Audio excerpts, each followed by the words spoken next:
안녕하세요. 오토기어 김정민입니다. ICCO 관련해서 저희가 영상을 올려드렸습니다. 리콜한다고 17만 대 그랬더니 어떤 분이 아니 뭐 원인 밝혀지고 나서 얘기하는 거에 누구나 다 할 수 있지. 또 이렇게 또 이의를 제기하시네요. 죄송한데 저희가 9개월 전에 이미 저질 충전기 문제 때문에 결과적으로 규격에 맞지 않은 저질 제품으로 인한 과전류 이걸 예상하지 못해서 호환성 문제 때문에 온보드 차저 이 부분이 손상이 돼서 결과적으로 트랜지스터 손상 그런 문제로 인해서 동력 상실까지 연결이 되는 그게 원인으로 보인다. 정확하게 진단을 해드렸습니다. 그러니까 그 이전에 아마 온보드 차저 쪽에서 충전기 호환 문제로 인해서 충전기 중에서는 이 저급 충전기들이 많이 보급이 되어 있거든요.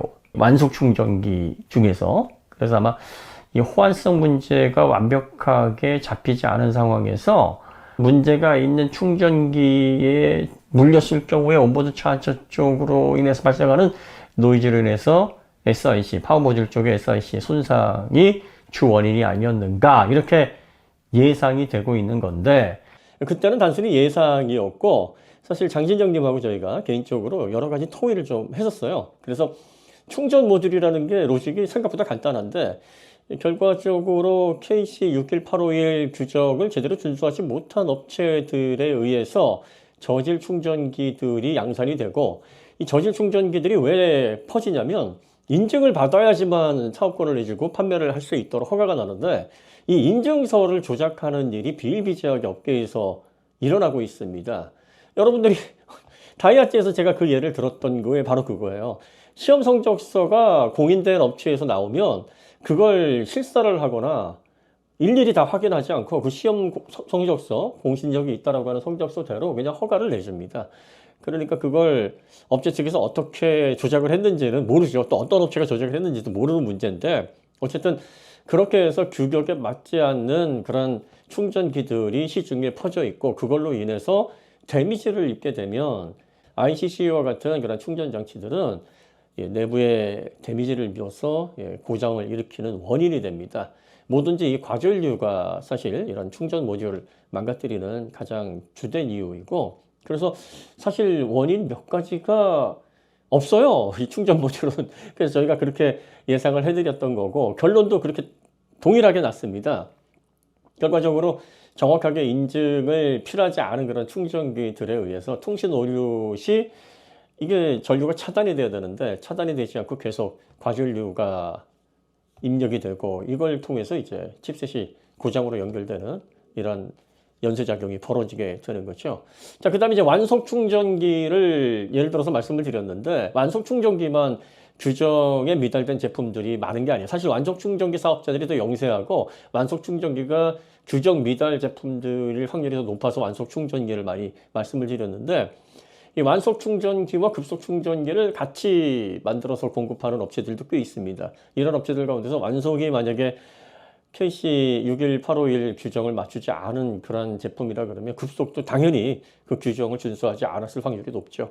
이렇게 되면 급속 충전을 하게 되면 이 ICCU를 거쳐서 충전이 들어가게 되는데 결과적으로 여기에서도 문제가 발생할 수밖에 없는 거죠. 그래서 어떤 분들이 나는 완속을 해본 경험이 없는데 급속만 했는데 왜 내 ICCU는 터졌을까? 이렇게 얘기하시는 것도 이렇게 규정을 제대로 준수하지 않은 규격 미달의 충전기를 사용하게 되면 급속이든 완속이든 결과적으로 인테그레이티드 차징 컨트롤 유닛의 고장을 일으키는 원인으로 발생하니까 이런 충전기들이 물렸을 때 과전류를 차단해서 데미지를 입지 않도록 소프트웨어를 업데이트하는 과정으로 리콜이 진행되는 것이 지금 현기에서 진행하고 있는 ICCU 리콜인 겁니다. 소프트웨어로 이게 당연히 제어가 됩니다. 이 충전 전류를 끊고 연결하고 뭐 통신을 해서 어느 정도 충전 전력을 받고 하는 것들은 전기차가 다 소프트웨어 방식으로 제어가 되기 때문에 일단 소프트웨어를 통해서 개선이 돼야 되는 게 맞고 그 다음 단계가 고장 코드를 확인을 해봐서 사전에 불량 충전기 그러니까 인증을 제대로 받지 않은 규격 미달의 충전기로부터 이미 기계가 데미지를 받아 있느냐? 이러면 언제 그 ICCU가 터질지 모르니까 이런 고장 코드가 뜹니다. 그러니까 불안정한 그런 전류의 흐름을 통해서 뭔가 문제가 있을 경우 고장 코드에서 이 지금 ICCU가 정상적으로 작동을 하지 않습니다라는 고장 코드가 딱 뜨게 되면 교체를 하겠다. 이렇게 해서 이제 진행이 되는 거예요. 그러니까 여러분들이 제가 이 말씀을 왜 드리냐면 저희가 처음에 9개월 전에 ICCU 고장에 대해서 진단을 해드렸을 때 이건 설명이거든요. 기술적인 설명을 드렸는데 많은 분들이 저희에게 굉장히 좀 쓴소리를 많이 하셨습니다. 왜 자꾸 두둔하려고 하느냐. 그러니까 덮어놓고 업체에서 문제가 생겼으면 일단 욕부터 하고 나서 그 다음을 해야 되는데 저희는 욕을 안 하거든요. 그리고 뭔가 설명을 하려고 하는 걸 자꾸 두둔으로 알아듣는 거예요. 그러니까 외부 충전기 문제다고 하면 그건 현대 문제가 아니냐. 그럼 현대가 잘못한 게 아니라 남에게 외부 충전기 업체, 영세 업체에게 떠넘기는 거냐 이렇게 생각하셔서 흥분을 하셔가지고 막 저희에게 나무라시는 분들이 계신 거죠. 분명하게 말씀드리는데 영세한 사업자가 충전기를 제공을 하던 중소기업이 만들던 간에 대기업에서 이걸 확인해보고 호환성 테스트를 다 해야 됩니다. 이걸 제대로 안 한 거에 대한 책임이 맞아요. 그러니까 현대가 잘못한 겁니다. 1차적으로. 그런데 현대도 굳이 설명을 하자면 야 이걸 준수를 안 한단 말이야? 왜냐하면 자기 입장밖에 생각을 못 하잖아요. 이걸 준수를 안 한다라는 게 이게 가능한 건가라고 생각을 해서 가볍게 생각을 하고 넘어간 게 패착인 건데 비단 이게 현대뿐만이 아니라 뭐 BMW나 테슬라나 다른 업체들도 야 이거 당연히 맞추겠지 하고서 설계를 한단 말이에요. 그런데 필드에 나가보니까 과전류 문제를 안고 있는 기준 미달 충전기가 너무 많은 거죠. 이렇게 돼버리면 어떻습니까?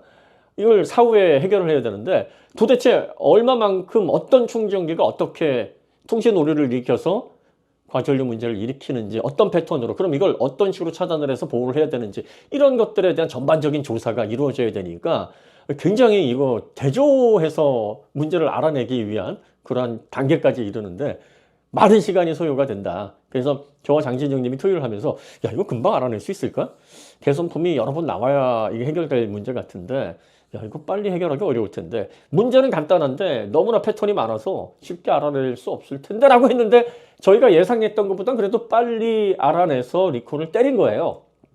그러니까 여러분들이 저희가 자꾸 이렇게 뭘 설명하려고 할 때는 기술을 이해시켜 드리고 이러이러합니다. 배경을 말씀을 드리려고 하는 거죠. 업체를 두둔하려는 게 아닙니다. 그리고 저희는 그 어떤 업체든 잘못했다고 하면 왜 잘못했는지에 대한 이유를 설명하지 욕부터 하고 들어가는 그런 채널이 아니에요. 시원하게 일관하면서 네가 그러니까 문제고 뭐 정의선 회장 나와 뭐 이런 식으로 그런 식으로 컨텐츠를 하는 것이 아니니까 오해하지 마시기 바랍니다. 그리고 저희가 그동안 전기차 관련해서 뭐 독일 전기차의 품질이라든지 뭐 타이칸 2단 변속기라든지 뭐 ID4 문제라든지 논란이 많았지만 증명된 게 참 많잖아요. 나름대로는. 그러니까 저희가 이렇게 말씀드리는 거에 대해서 시간을 두고 좀 기다려 보시는 것도 좋지 않을까요? 그리고 테슬라 작년 10월쯤에 제가 그런 얘기 했어요. 연말이나 연초쯤에 또 한번 주식이 들썩거릴 텐데 그 원인 중에 하나가 테슬라가 예상대로 초기 출고가 이루어지지 않고 그리고 중국과의 치킨 싸움이 과열화되면서 수익, 영업이익이 악화됨으로써 미래 성장 동력에 대한 물음표가 생길 경우 주식이 한 번 더 출렁이면서 2023년 초의 현상이 일어나는데 이번에는 좀 더 장기적으로 일어날 가능성이 높다. 자율주행이 붙기 전까지 아마 주식이 곤두박질치는 현상이 벌어질 것 같다라고 예상을 해드렸는데 그것도 지금 비슷하게 맞아가고 있지요. 그러니까 제가 이렇게 잘 맞추는 사람입니다라는 걸 지금 생생내는 게 아니라 저는 여가 시간 대부분을 자동차 산업, 자동차 기술에 거의 집중을 해서 그 생각만 하고 있거든요. 그러다 보니까 자동차 시장에서 일어나는 민감한 변화나 기술에 대한 특이점 이런 것들에 굉장히 민감하게 반응을 합니다. 그렇기 때문에 적중률이 높을 수밖에 없는 그런 환경적인 요인을 갖고 있다. 그러니까 저희가 이렇게 얘기하는 게 처음에 이해가 좀 안 되시더라도 잘 기억하셨다가 팩트 체크를 한번 해보세요. 그러시면 여러분들이 그 전에 했던 얘기가 맞았구나 라고 해서 조금 이해하시는 데 도움이 될 겁니다. 뭐 저희가 꼭 맞추지 않더라도 뭐 무슨 상관이 있어요? 맞든 안 맞든. 근데 재밌잖아요. 이런 얘기하고 또 예상한 게 맞아 떨어지면 왜 그런 영화의 대사였나요? 예, 작업을 해놓고 그 작업이 딱 먹힌다 생각하면 정말 거기에서 오는 쾌감이 기가 막히다. 뭐 무슨 영화인지 기억이 안 나네. 하여튼 예, 그런 생각으로 저희가 자동차 콘텐츠를 다루고 있습니다. 혹시나 ICCU 설명하면서 아니 뭐 원인 알려지고 나서 그건 누가 설명 못해라고 하시는 분들이 계실까봐 이미 저희가 예상을 했던 부분이고 이 현대에서 조사한 내용도 바로 그 내용을 설명하는 그런 문제점이다라고 해서 ICCU 리콜을 진행하고 있으니까 이 부분 한번 참고를 하시면 좋을 것 같아요. 자, 오늘 이야기 여기서 마치도록 하고요. 이제 주말이니까 모두 행복하고 건강한 주말 즐겁게 보내시기 바랍니다. 더 좋은 콘텐츠로 찾아뵙겠습니다. 감사합니다.